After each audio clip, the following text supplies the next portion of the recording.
We have a barn light we're going to be hanging up. We have the bracket. We're going to be matching it to the holes the best we can. And we have the bolt to the hole, spinning it on. We have the barn light. We take the fixture, we place the ground on, wrap it around a couple of times. We're able to work hands-free.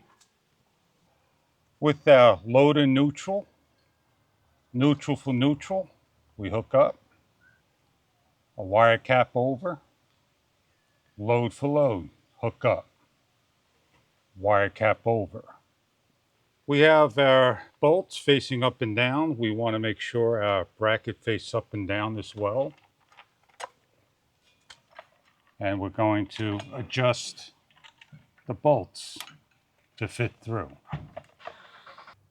When the two bolts have been adjusted correctly, put on the bell house nuts to lock down the secure.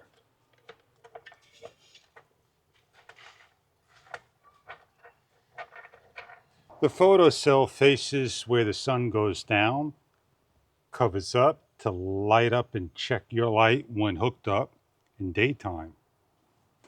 An optional 100 maximum light bulb of your choice may be put in, and we'll wait for the evening hours to show you what this looks like.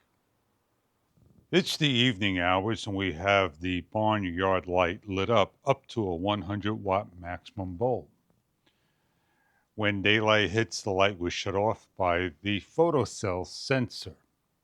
It takes up to, again, a 100 maximum bulb you could put in, and it shines down, put on the barn, back of a house, a garage, a shed, a gazebo, near your boatyard, by the camper, anywhere imaginable.